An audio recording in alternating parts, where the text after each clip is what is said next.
wondered how recovering from addiction can feel like being reborn?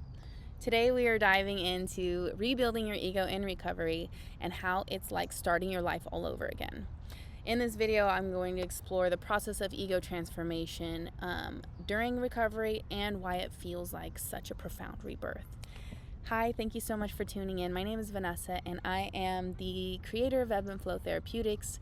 I have 10 plus years of experience working in the rehab world, rehab industry, whatever you want to call it. I have my master's in human services counseling, specifically addictions and recovery. I got into this field because my mom is a drug addict and my father is an alcoholic, and as a result of their life choices, my life has transpired in the way that it has. And I have this profound desire to just break the stigmas that are associated with recovery and with addiction and alcoholism and those kind of human behaviors, because I truly believe that everyone struggles with addiction, whether it's something that everyone is aware about or it's only an internal struggle that you're daily facing and or ignoring. Get into it. What is the ego, and why is it something that we should focus on when we're in recovery? We already set up the definition of it, right? But let's look at our actual human interactions we're constantly in this state of change. I don't know if you have been made aware of that in your own life, or if this is something that's kind of new for you, but change is constant. That is the one constant of our life, right? So we're being influenced by our circumstances, by our environment, by other people. And when we're navigating ourselves outside of addiction, your past actions and your words can be brought up by others, but they can also be brought up by yourself, by that part of your psyche that knows that that's what was part of your life at some point. And ego is technically your defense mechanism. It can help you protect yourself from feelings of shame or feelings of denial, but it can also perpetuate those things. So in your addiction, there can be a sense of an inflated ego where you're just like grandiose. I don't have a problem.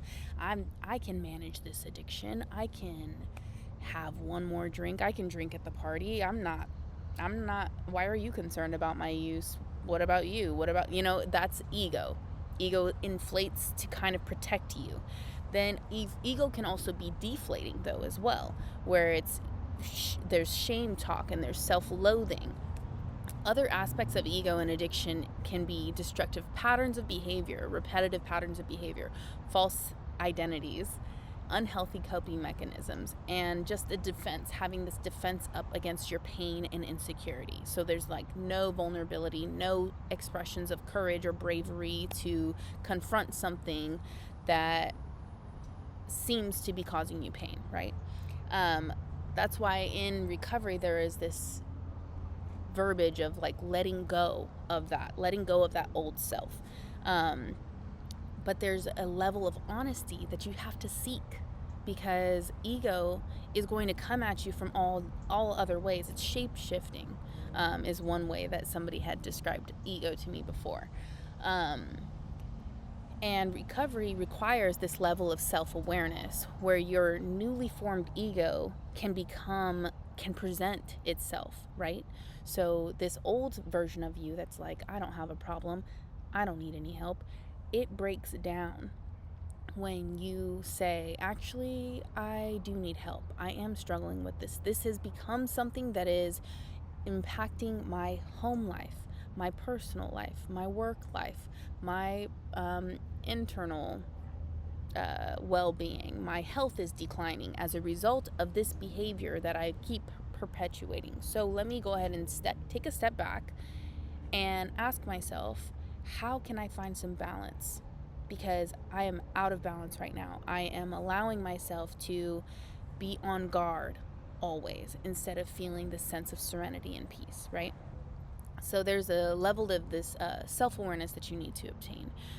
So the ego will eventually break down. That past self will break down, and it allows for, like I was saying, this new formed ego which presents itself more as a resilient person, adaptive to changes that are constant, and grounded in your present reality. That is the main part of developing this new ego, right? So with the breakdown, there comes the rebirth. That's why we have all those people talking about like, oh, into the ashes the phoenix arises from the ashes, right? Or whatever other cliche things are there. They're there for a reason, because it's a way to describe what you go through in your human experience, in your lived experience, when you're recovering from this state of mind of I am nothing and nobody to I am worthy of X, Y, and Z. So this breakdown helps you confront your past mistakes with some grace and that self-acceptance. So when you have the self-awareness, you can also bring in self-acceptance. So you get to look at yourself in this true, honest way and take like inventory of everything that you are saying and doing that is no longer what you want to do anymore. And you help yourself break down that ego and open yourself to rebirth of this new ego that will naturally expose itself, will naturally present itself. And you use those lessons that you learned from this past self to grow and fuel your growth, continue to fuel your growth. So sometimes there's this pattern of, okay, I just learned this about myself and it taught me this lesson, and now I want to grow. So when you're doing that, that's why journaling is very important. And even just simple documentation, whether it's just an audio message of yourself, those kind of things are very important, because then you can look back and be like, okay, how is this going to help me in my present situation to grow into the person that I want to become? A lot of the times it's more of like an emotional awakening, but it can be labeled completely as like a spiritual awakening or becoming woke, and just kind of like shattering this illusion of the false identities that your ego has created so far to protect you. And it reconnects you, this awakening feeling can kind of reconnect you to your own true self, your values, and your potential. And that's why it can feel like you are seeing things with different eyes, right? Because your eyes have opened. So then there's this feeling of like, oh, new me, who this kind of thing, right? But this is where the work like really is important, and this is where a lot of people stop, and so then they get stuck back in their past self still, and they're not allowing their new self to flourish or form.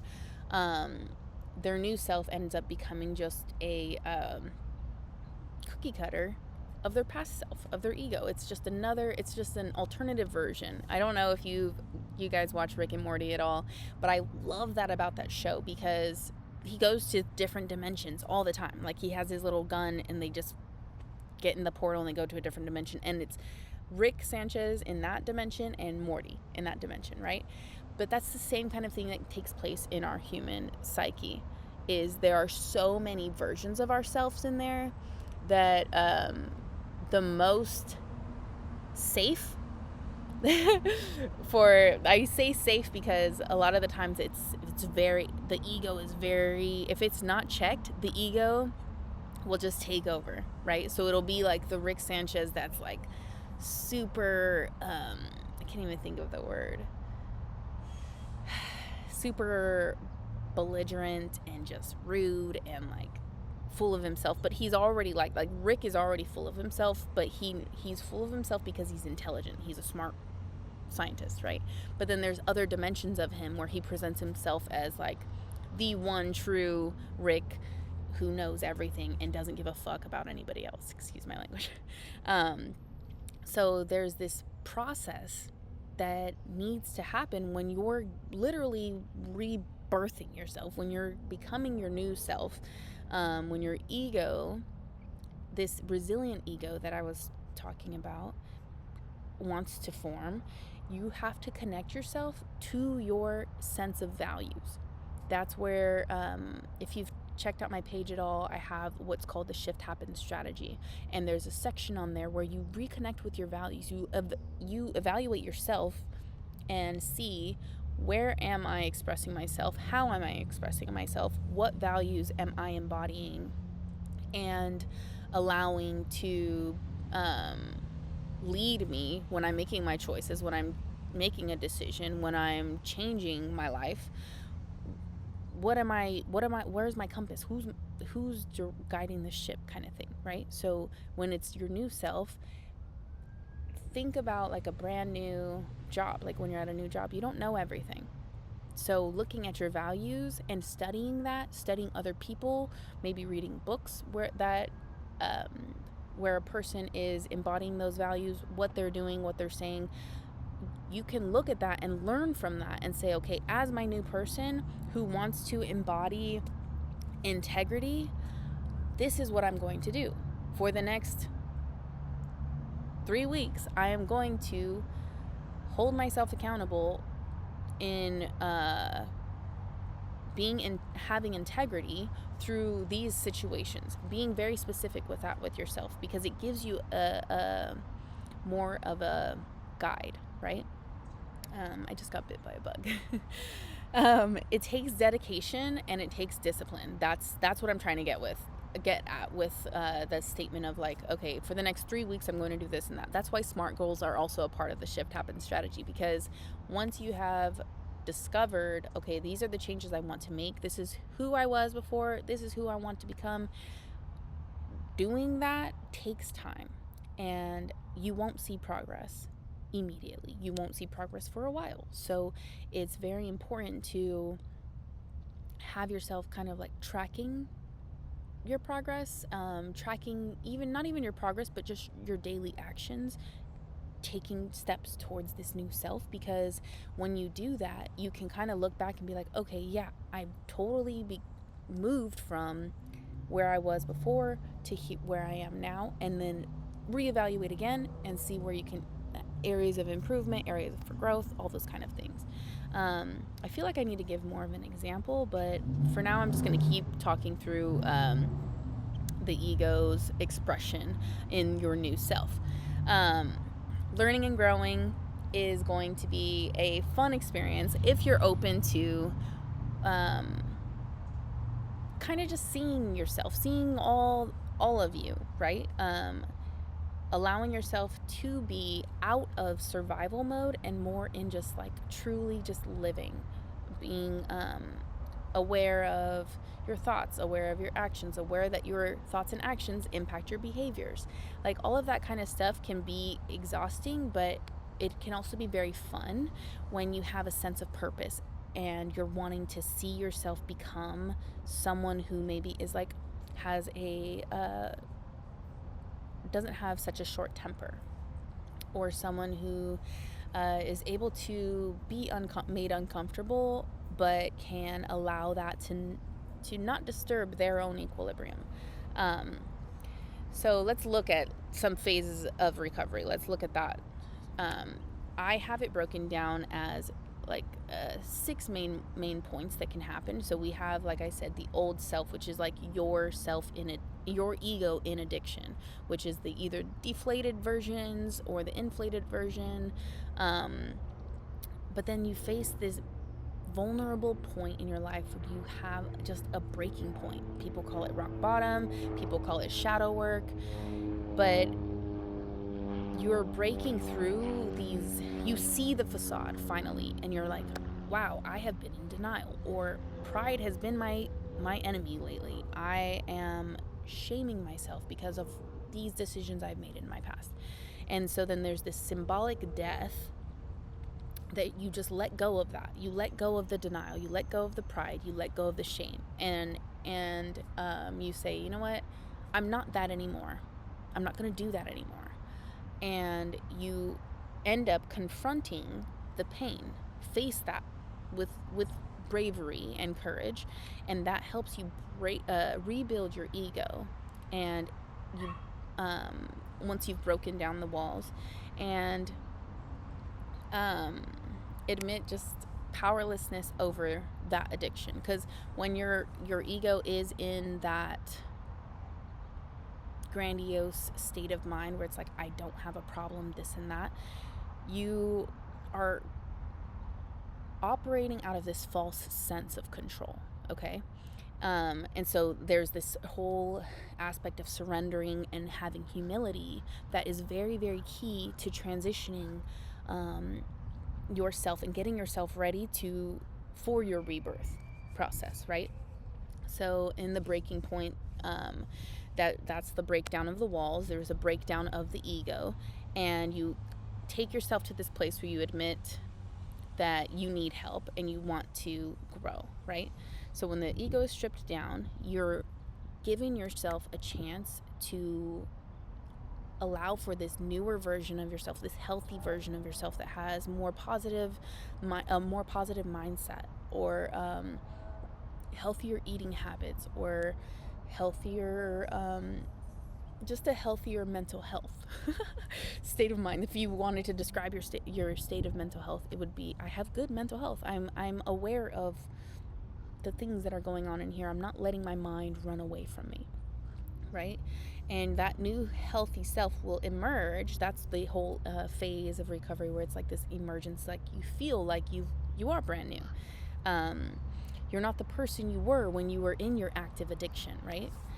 And then this is where values shift, okay? So you're integrating the past, but as lessons, not because of shame, right? So in the past, I would do X, Y, and Z. Okay, look at that now, and what does that teach you about yourself? Why did you do that? What were you protecting yourself from, and why? What pain were you escaping, and how, right? Your new ego is going to be grounded in balance, self-awareness, and a sense of purpose. It's no longer driven by these old destructive patterns of self-sabotaging, or what's another pattern of behavior? Anxiety is a negative pattern of behavior, okay? So we're integrating the past through lessons and not shame, okay? Then the next phase of recovery is feeling this freedom. It's like almost like a liberation, okay? And it's freedom from those old patterns. And what's important here is not forgetting how far you've come, like not forgetting your process. You can look back on the old self, old ego, and use it as a foundation, because it can teach you things, right? And you can use wisdom and compassion to look at that old self and say, you know what? She was struggling. She was hurting. She was in so much pain. That's why she was acting like that. That's why her behaviors were like that. And you start to form this like compassion toward that old self, right? And you allow that to liberate you, to make you feel free and say, you know what? I am ready to be this new person, this new version of myself. And I thank that old version of me for all the things that she's done so far, because it has not been easy at all for her, right?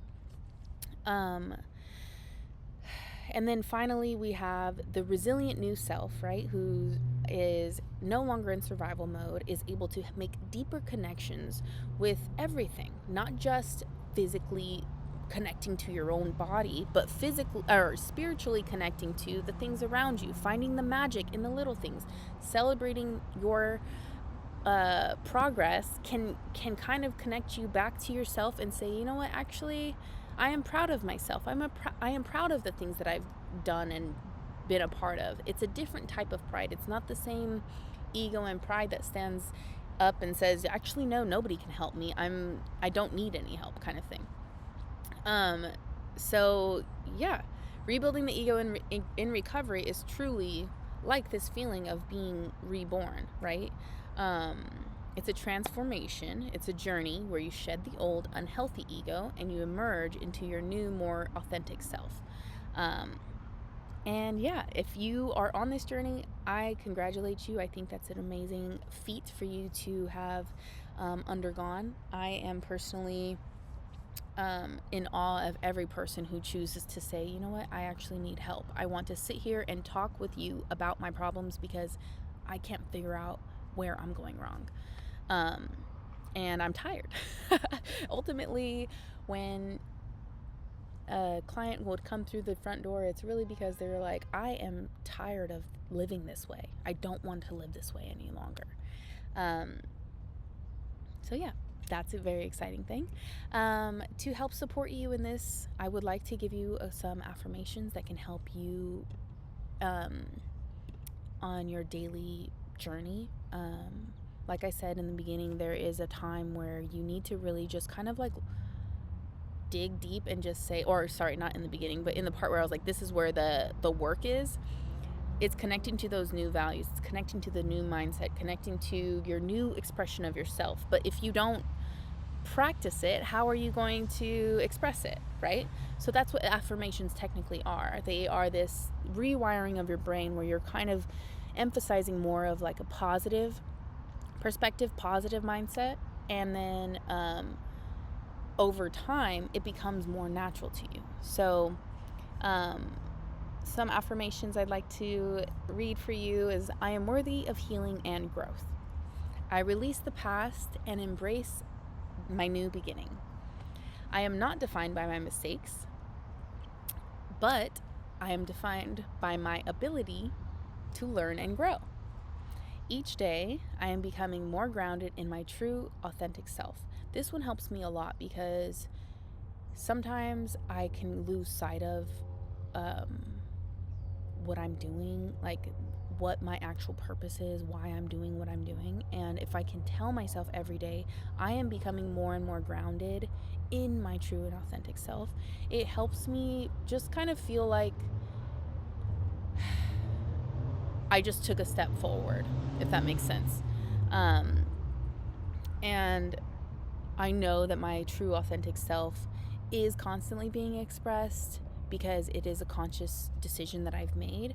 However, feeling that sense of groundedness can sometimes come and go. So saying an affirmation like this every day will help me just remember that even when I feel ungrounded, I can easily ground myself by doing an easy coping mechanism that usually brings me back into my body.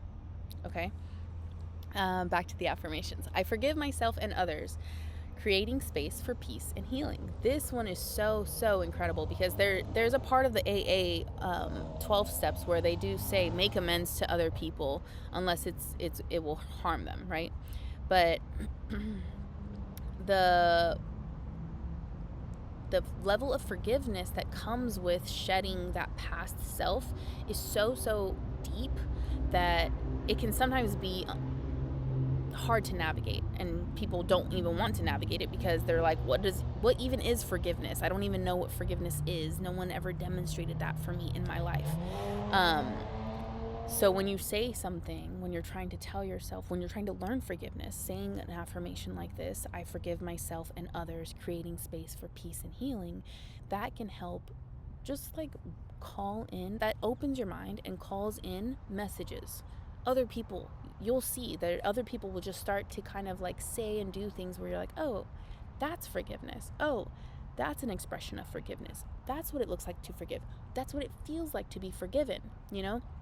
That's the really cool part of having this mind and having the power of the mind when you focus it on something like rebuilding your sense of self.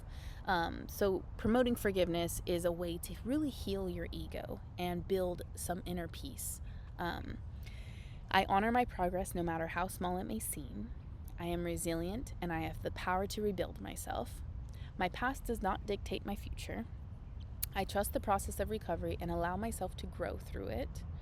I am enough as I am, and I am becoming stronger each day. These are affirmations to help you continue rebuilding your ego.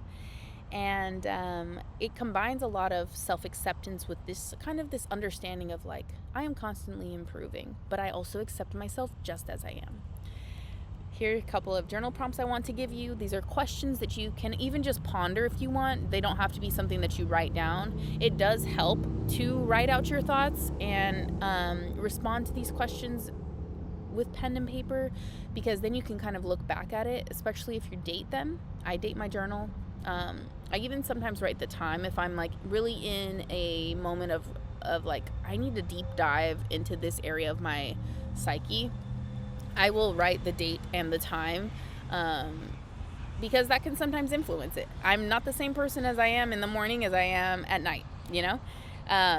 So here's some questions to ask. What aspects of my old self no longer serve me, and how can I begin to let them go? What positive changes have I noticed in myself since starting my recovery journey? In what ways has my ego been a source of strength, and in what ways has it held me back? What are 3 qualities I admire about myself, and how can I build on them? Very, very cool. What are core values that I want to my new sense of self to be built on? When I feel confident and grounded in my recovery, what actions and thoughts am I engaging in? This one can kind of help you for when you're navigating your new self, okay? So you're no longer the ego in addiction, you are now the new self in recovery. So asking yourself, okay, I just felt I navigated that interaction super well. Why? What was going on in my brain? That's a really cool thing to do. 2 more questions. How do I handle setbacks or mistakes in my recovery, and what can I learn from them to keep growing? Another reflective question where you can pay attention to your daily activities, daily interactions. If there was a setback that day, if there was a mistake, look at it. What did I learn from today? What did I say or do, and how did I express myself? And in what ways do I want to be better next time? And what does self-acceptance mean to me now, and how can I deepen it as I continue to heal? Identifying your behaviors and mindsets can really help you contribute to this stronger sense of self. So asking questions like this can allow you to kind of like investigate your relationship with self-acceptance and how it's evolved over time and how you can embrace it further. Because I know for a very long time I was dealing with self-loathing. I was very angsty. My life was what it was, and because of it I was just so unhappy in my present day because I just couldn't let go of like the things that had been happening to me, and also the things that were not even just the things that were transpiring in my current day life that I was just like, why am I like this? This person in my life wouldn't like this about me. This person wouldn't like this. Why am I even like, so there's this level of investigation that has to happen where you're like, okay, is this my opinion of myself, or is this an opinion of myself that I formed because my mom used to say this to me all the time, or my grandma would say this every single time she saw me, she would say this or that, and now I have adopted this into my mind and I say it to myself anytime I try and show up for myself. I make sure I silence myself, because that's what always happened to me as a child. If I tried to show up and be a shining star, I would be silenced by X, Y, and Z. I would be told I'm too much. I'd be told I'm not enough. I'm blah, blah, right? So investigating yourself, your relationship with yourself is truly transformative, but it can also be sad. It can be heavy because it's like, wow, this happened to me and I held on to it for so long, and now I'm about to let it go. And I'm going to be someone who doesn't express that anymore about myself. I don't even know what that looks like. That's terrifying, right? Anyway, that was totally a digression. But if you want to talk, if you have things that you want to express to me, express to someone who can hold space for you, I am available. Feel free to message me on Instagram. My Instagram is @EbbandFlowTherapeutics. You can also leave a comment here on this video. What stood out to you? What are you working through how, if you practice the affirmations, come back to the video, let me know how they've transformed your life, transformed your ways of thinking. And really, there's no wrong answer when you're rebuilding the ego. I want to tell you that right now, because I know the ego is a very critical part of our mind. Like I said in the beginning, it's part of the psyche that deals with your identity, your self-esteem, and your self-worth. So if you are this is very new for you, it's going to be a little bit difficult to do it alone. And I want to tell you that you don't have to be alone in this. And you also don't have to be in therapy for 7,000 years because of this. Like, this is something that every human endures and navigates. And sometimes we just need a little bit of guidance and direction, and we can take the wheel again. So if that's you, if you feel like that is a description of where you feel like you are in your state of mind, feel free to message me, and let's talk. I would love to work with you and help you regain that self-expression that feels like it's really you, or discover it, rediscover it, because at some point you were able to express yourself. Maybe it was when you were living the dream, right? That's what we feel like. And then something happens and it takes us out of that illusion, and then we're like, oh no, I don't even know at all what I'm doing with my life. And then we start loathing every day. That's where like suicidal ideations can come in, where you're just like, I don't even want to be alive anymore. I don't even know what my purpose is.